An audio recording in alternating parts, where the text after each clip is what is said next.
Good morning and welcome. As you all are well aware, the trial of Derek Chauvin began this last Monday with jury selection. More recently, as has been announced this morning, there has been an additional charge added of third-degree murder. And we are going to continue delivering our regular city briefings, largely on Thursdays at 10:30 and more on an as-needed basis. Very much appreciate the press corps' willingness to disseminate this important information and to cover these very important topics as they unfold. And once again, all of the individuals that are here with me are united around common priorities of safety, ensuring protection of First Amendment rights and freedom of speech, and continuing to deliver our core city services with excellence. And earlier this week, you saw hundreds of peaceful protesters gather and march to express their anger, their hope, their frustration. I want to thank them, and I recognize that that peaceful protest is not just a major part of the healing process, but an essential part of our democratic process going forward. And I know that so many Minneapolis residents and visitors in the weeks and months ahead will also be protesting. And it's my hope that they can view the example that has already been set by the hundreds that peacefully protested in these last several days. We're also continuing with our ongoing and very regular communication with a number of different community organizations, neighborhood associations, block captains, nonprofits, and business leaders to make sure that we have that two-way stream of communication throughout. You're going to hear shortly from a combination of our director of our Neighborhood and Community Relations Department in David Rubador and Mr. Rubador. And the work has also been continued by our Director of Office of Violence Prevention in Sasha Cotton, and that communication is ongoing. And I can tell you they're working around the clock to make sure that community organizations and individuals throughout our city are well briefed and are able to be part of so many throughout our city. And I'll note that a survey has been delivered to residents within a half-mile of that location. It should have already hit many of their mailboxes, and in fact, we've already received, I believe, hundreds of responses, and those responses give us a framework and a vantage point as to what they want to see that intersection look like in the future, how they want it memorialized, how we carry out this important legacy of George Floyd and honor that intersection as the sacred space that it is. And it's really imperative that we collaborate as a community to find ways to both reconnect that intersection in as respectful a way as possible, ensuring safety for the surrounding neighborhoods. We will not be tolerating violence or crime in any form, and I know that our chief will speak to that a bit later. And I'll know that these regular updates will continue here as the trial progresses. And for the most up-to-date information, make sure that you're following the City of Minneapolis on social media. Sign up for the city's newsletter. And for law enforcement updates, follow the Operation Safety Net pages. In the weeks and months to come, I'm really hopeful that the people of Minneapolis will continue to look out for one another on a daily basis. These are difficult times. They're traumatic times for so many throughout our city. And this is also an opportunity for our city to step up in a brilliant and compassionate manner for each other. With that, I will turn to our chief, and I'll just ask real quick as to whether my knocking over this microphone had any impact on the sound. Nope? Nope. All right. Great. Thank you so much. Chief. Thank you, Mayor Frey. Good morning, everyone. As Mayor Frey has indicated, for the last several months, we've been planning for this trial. The two main focuses and our two main pillars have been making sure and ensuring that all who come to demonstrate and gather and protest can do that peacefully. And we're keeping their safety in mind as well. The second important piece to that is prevention. We want to make sure that everyone who chooses to do so can do so peacefully, but that also our residents, our businesses, our visitors, that people are feeling protected and that they are feeling safe. For the last 8 months, we have had a unified command, and the planning has been labeled Operation Safety Net. I'm so very proud of our mutual aid partners who continue to be with us along the way to not only ensure that Minneapolis remains safe and a place where all those can gather to practice their First Amendment rights, but we are also a metro and region-wide response in the event it should be needed. I want to remind our communities that while we certainly have a focus and an attention in terms of the safety of the trial, my good Assistant Chief Halverson is also ensuring that the City of Minneapolis, our regular 911 operational response and patrols in our residents, also maintains and is there. Operation Safety Net, again, has 4 phases. The first phase was the pre-trial planning and doing critical infrastructure assessments and certainly talking with communities. Phase 2 is actually the start of the jury selections, and so we are in phase 2 now. Phase 3 is if we get to that point, or when we get to that point of a possible verdict, that is when our communities can start to see a very visible ramping up of those mutual aid resources, including the National Guard. And then phase 4 is that demobilization phase. As Mayor Frey indicated, this is not just a public safety measure, but this is also really about community. And so we've had the time to plan, to communicate, to lean in and talk with communities. We are still doing that to this day. I encourage all of those, and Director Rubador will talk a little bit about his shop in terms of neighborhood community relations. But neighborhood associations, block club leaders, block captains, we want to continue to make sure that we're having that ongoing communication, business leaders and business associations, that's so key and critical. I also want to just thank, as Mayor Frey had indicated, there are many groups, community groups, who have been out there keeping safety in our communities before the trial. They are doing it during the trial, and they will continue to do it on into 2021. And so I want to thank them for that as well.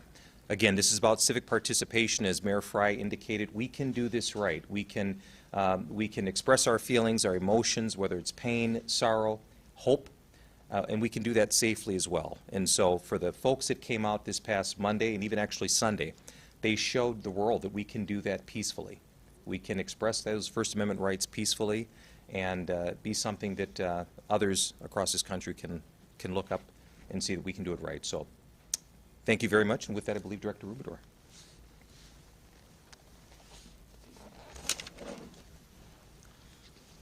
Thank you, Chief. Good morning, everybody. I'm David Rubador. I'm the Director of the Neighborhood and Community Relations Department with the City of Minneapolis. And as the Chief and the Mayor have mentioned, one of the things that we think is extremely critical at this point is making sure that we have good communication and information sharing and resources available to our community. We recognize that our communities are under a lot of stress right now, and both from the events of last summer, but also with the anxiety of the unknown of what the future may bring.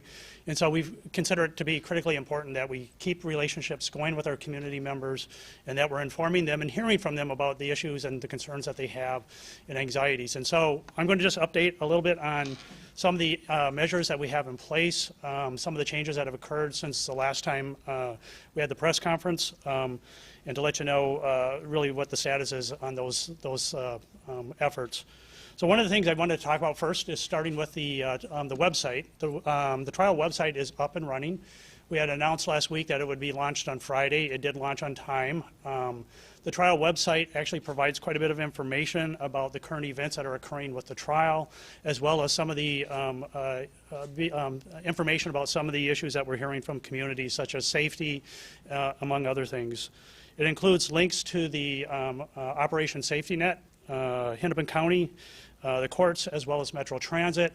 It has information about business and resident safety, mental health resources, as well as street closures, among other topics. You can also connect to the city's Facebook and Twitter account, our social media accounts, via the website. And so it's a great place for residents and businesses to really stay informed with the latest events and the latest information from the city. So one of the things I wanted to just really encourage any residents or businesses that haven't taken a look at it to really check it out. We'll be providing the link to it directly in the information that follows today. But if you just go to the City of Minneapolis front webpage, it has the information, has a link directly on there to go to the trial website. Another thing that we're doing is the city will be sending out a newsletter twice a week that will be available, I believe, starting next week. Correct me if I'm wrong. Starting next week. If you go to the website as well, you can sign up to be on the distribution list. Again, that's just another way to stay connected with the latest information at the city. One of the other things that I really want to emphasize as well is I was up here a couple weeks ago talking about that we have 4 radio shows that provide information to residents in English, Spanish, Somali, and Hmong. And we made a commitment to actually increasing those radio shows to weekly during the trial period. That has happened. So these radio shows are a great way to be able to share information to both our English and non-English speaking residents about what is happening in the city, safety information, and trial updates as well. And that information is also included on the trial website, so feel free to check that out as well. And then finally, I wanted to talk a little bit more about our neighborhood organizations. The chief had mentioned that the city of Minneapolis has neighborhood organizations which are a great resource for our community. So for those who don't know, the city of Minneapolis has 70 different neighborhood organizations across our city that basically cover all of the residential areas of the city. These are independent nonprofit organizations that really focus in on local issues, local concerns, local opportunities, and really share information with each other as well as with their residents and businesses about addressing specific issues on the local level. They've been a great partner with the city over the years, and I will say last summer I just really want to highlight during the COVID and the civil unrest, our neighborhood organizations were instrumental in really helping communities work through and address those issues. We committed to having meetings with our neighborhood organizations on a weekly basis. That has been set up. We had our first meeting last night, and we will have them weekly moving forward until we move through the trials over the course of this year. We had about 40 neighborhoods attend, which is actually a really good turnout. The purpose of these meetings are really for the city to be able to share information about what is happening, resources that we're hearing that are needed from the community. It's a good chance for neighborhoods to share amongst themselves about what they are doing and how they are actually approaching some issues on a local level, and to talk through those issues and those opportunities themselves. And also for us to hear from neighborhoods about and residents about what are the issues that are existing there and things that the city should be taking a closer look at. So last night's meeting was really more of a ground setting meeting to just kind of lay out this is what the purpose of these meetings will be. We did an initial conversation about the joint information system, which is what to expect from the city around information, how that information is developed and vetted, and then how it will be distributed and connected to the neighborhoods. We did talk about funding. The city provides funding to the neighborhood organizations, and for the large part, these funds can be used for safety initiatives. We did recommend that our neighborhood organizations connect with our staff to making sure that we work out any details that might be needed around compliance with funding issues, but for the large part, they can use their funds for this. And then there was some conversation just really around community wellness, and really more for the neighborhood organizations to talk amongst themselves about how they're addressing community wellness and also the impact of what is happening in our city on our communities of color. So I thought it was a great initial first meeting. We will build on that. We did take notes. Those notes will be shared with the organizations that didn't attend, and we'll continue to build on that. One thing in closing, what I would really encourage folks, if you have not connected with your local neighborhood group, I would encourage you to do so, whether you're a business or a neighborhood a resident. Our neighborhood organizations maintain email lists. They send out weekly newsletters, sometimes weekly, depending on the situation. And it's a great way to stay in contact, not only from the city perspective at the city website, but also in your local community about activities that are going on and things that your neighborhood association is actually working on. So I really encourage you to take a look at that. If you don't know who your neighborhood group is, you can go to the website at the Neighborhood and Community Relations website at the city. So if you go to minneapolismn.gov/NCR, we do have a finder on there. So you simply have to enter your address, and it'll tell you your neighborhood association, and then you can find the contact information for getting connected. So with that, I am going to hand it over to Mr. Hansen from CPED.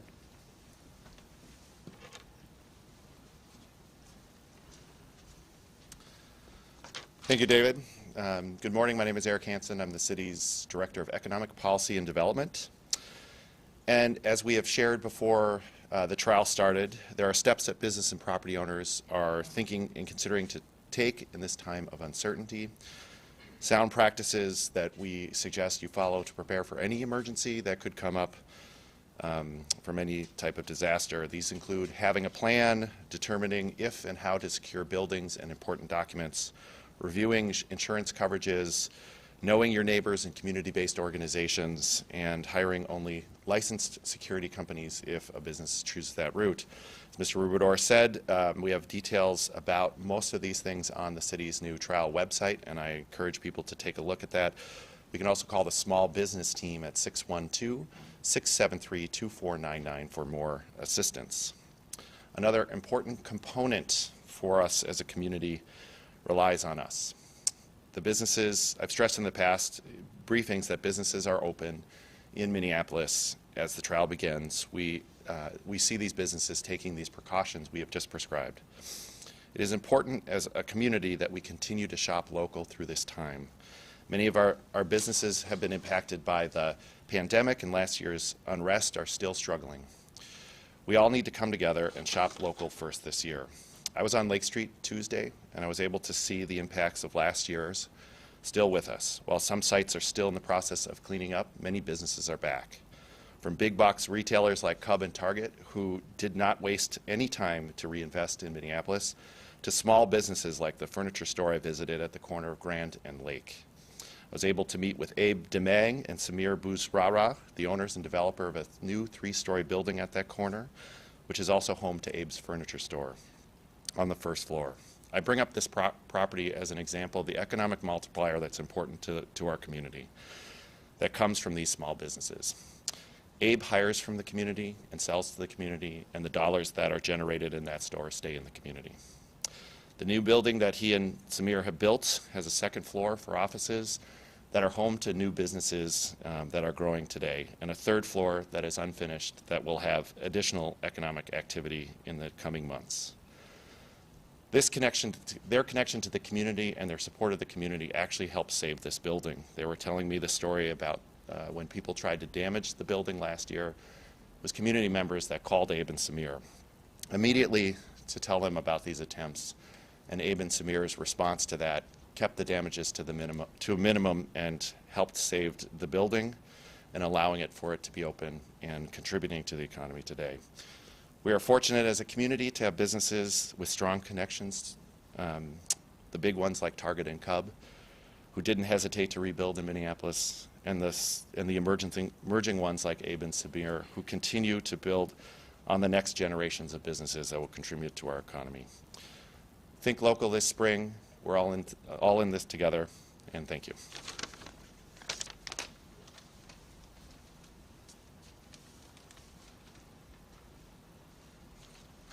Thank you. Open it to any questions you might have. Mr. Mayor, 38 in Chicago. People are dying there. Our documents are kind of patrolling the area, banning people from going in there. What are you doing to get people safe over in that area, businesses and homeowners? Thank you for the question, Mr. Chapman. It was regarding the safety and security dynamics that we're presently seeing over at 38th in Chicago. 38th in Chicago right now is emblematic of so many of the other issues that we're seeing in our city and in our nation, in that there are multiple truths. It is a truth that 38th in Chicago is a very critical healing and gathering space, especially through this trial. It is accurate that it is a space to honor the legacy of George Floyd and of racial reflection and healing throughout this location. And it is also true that the surrounding neighborhood is experiencing a great deal of difficulty and trauma because of the crime and criminal activity that is taking place in and around that intersection that is absolutely unacceptable. The chief and I have been in constant collaboration, both internally as well as several community members around the area, and we're evaluating on a daily basis to find ways that we can ensure the safety of that particular intersection and move towards a safe and secure and respectful reconnection of that street and those neighborhoods. And I'll tell you, they're very much asking for it. We have sent out a survey, as you know. That survey will literally give the surrounding neighborhoods an opportunity to vote on the future of that space. We have all community, city enterprise been supportive of a plan to make the location where George Floyd was killed to never have vehicular traffic go over it again. I'm talking about the specific location, and we do hope to move forward with a bump out to allow for a memorial to be placed there. And that's something we hope to do in the very near future. But as for right now, we're leaving all options on the table, and I'll allow the chief to speak if he has anything further on that topic. Mr. Chapman, to your question regarding what our community has been experiencing over at 38th in Chicago, quite frankly, since last year. There's a lot of different dynamics going on there, and as the mayor indicated, there's the respect and folks gathering and utilizing that space to pay its respects to Mr. Floyd. At the same time, I'm hearing overwhelmingly from community members who, quite frankly, are feeling hostage over there at the situation. And we cannot allow for that violence to continue and to happen. And so we, as the Minneapolis Police Department, we're going to continue to respond. We are going to continue to be there for our communities, regardless of what other environmental challenges might make it a little difficult for us to get in there. We are going to continue to respond, as we did tragically the last homicide that just occurred. But what I'm hearing is that a majority of the people are saying it's time. It's time. As you may know, I grew up a block and a half from 38th in Chicago. While we need to make sure that that intersection stays respectful in terms of those wishing to make that permanent memorial site for Mr. Floyd, at the same time, that community has to get back to where it's thriving and being a really core corridor for our communities. And I'm also thinking about the reflection and what it does for the young children in that area.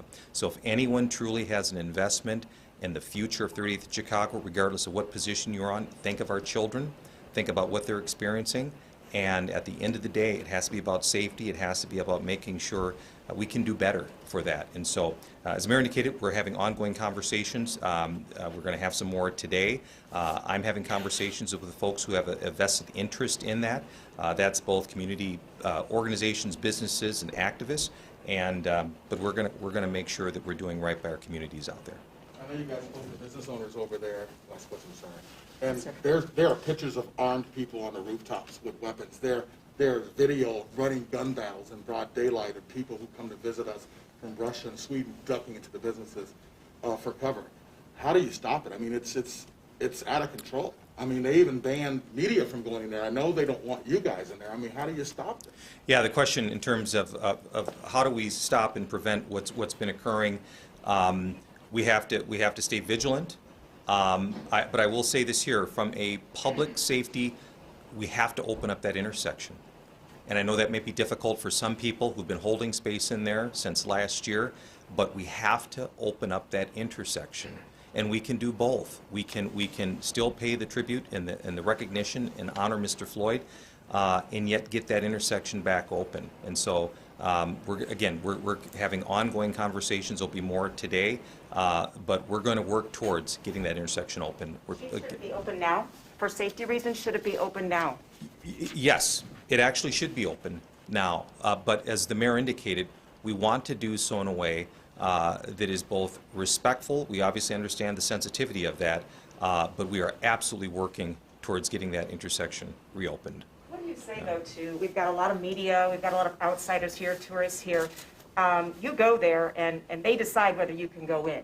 And the fact of the matter is, they don't let people in. Right now, apparently, at least the woman who says she's kind of running things there, they're giving space for people to mourn the person who was killed over the weekend. So now nobody can go in there. A media crew was on the outside of the barrier yesterday and was intimidated and yelled at into leaving. Why not just call it what it is, which is an autonomous zone? No, you know, it's not run by our city, it's not run by our government, it's people controlling the area there. Why not call it an autonomous zone so people are aware, you know what, it's being run by a group of people who don't want us there. I mean, I don't think outsiders understand. We understand. We don't go there. It's not safe. Yeah. To your question, all of the different things that you said that have been occurring, media being harassed over in that area, visitors coming in and not feeling safe and welcome, that can't continue. And if there's anyone who's over in that space who's saying that that is truly about uplifting that intersection in his name, but yet the violence is continuing, the homicides are continuing, I would disagree vehemently with that position. So the position that certainly the mayor has indicated, we're going to work towards opening up that intersection. We have to. We have to do that. So. Mayor, is it an autonomous zone? And if it's not, why not? As I mentioned previously, that intersection has received a slew of city services ranging from snow clearance to street maintenance to, yes, EMS and 911 response. But what you're referencing is the interference that so many officers and EMS responders have experienced, and press, by the way, when they go to that intersection, and that's accurate. I'll note that this can't just be the chief alone. He said that very clearly. It can't just be MPD alone. The chief has asked for additional assistance from other jurisdictions at that point, and given the attrition we've seen, we will need it, and we need community there as well. This can't just be. This is a sacred space. It can't just be a law enforcement presence that's marching in. This has to be about a reconnection that, yes, allows for healing, but also secures safety. And over the last several days and perhaps weeks, what you've seen and referenced, yes, is extremely problematic, especially for the people that live there. For the people that live there, we've heard from them loud and clear that it is not acceptable. And as the chief mentioned, yes, we do need to move forward towards a reconnection. There is some question as to what that reconnection looks like, because this is not just about vehicular traffic. This is about a reconnection of that intersection, allowing for full and complete service from a range of different areas that we offer at the city. Would you tell outsiders not to go there? As I mentioned, this is an area that has two truths associated with it. There are portions that you've seen. There are certainly times when it is a beautiful community gathering space, and I think that needs to be honored and respected. And there are times when it has absolutely been unsafe. Both of those two things are true. You talked about a bump out around the memorial. What does that look like? When does it get up? And are you viewing that as a prerequisite for reopening this area and reconnecting it? The question from Liz at the Star Tribune is, we've talked about a bump out. What exactly does that mean? Where would it be located? And how would we be moving forward to institute it? First off, I'll say that, obviously, there's a lot of controversy and difficulty around that intersection. One of the things that everyone that I've heard from has been unified on is the need to preserve the space on which George Floyd was killed. That sacred ground where he was killed needs to be protected in a way that tires and traffic never run over it again. Everybody has agreed on that. The particular location where he was killed is, of course, on the relatively nearby the corner of 38th and Chicago on the east side. And what we have the opportunity to do is literally move the curb out. We've been working with our public works crew to secure that as really a first step. I mean, it doesn't make sense to reopen to vehicular traffic only to shut it down to create space for the memorial. It makes sense to have city staff there, have community there, have, yes, a law enforcement presence as well, because we need to ensure their safety, to move towards a bolstering of that memorial space. Is there a time frame for getting this up and down? And do you feel this needs to be in place before that full reopening? It sounds like you do, but I just want to clarify. The question was, is there a time frame? The time frame is as soon as possible. There are a number of pieces that we have to have in place prior to moving forward there for the safety of residents, for the safety of our public works crew and our police officers and the surrounding community. And so the truth is, right now we need to do this as safely and as efficiently as possible. The first step, I believe, is moving towards this bump out and preservation of the memorial itself.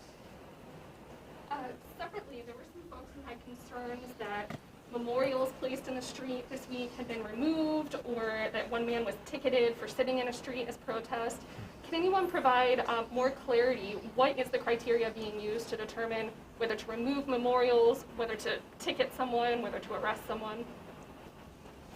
I guess I can't speak to the specific instances that you're referencing. I don't know, Chief, if you've got any more information. You're saying that there were memorials that were There were removed? some flowers placed downtown, possibly some candles. This would have been around the beginning of the week as things Okay. were starting.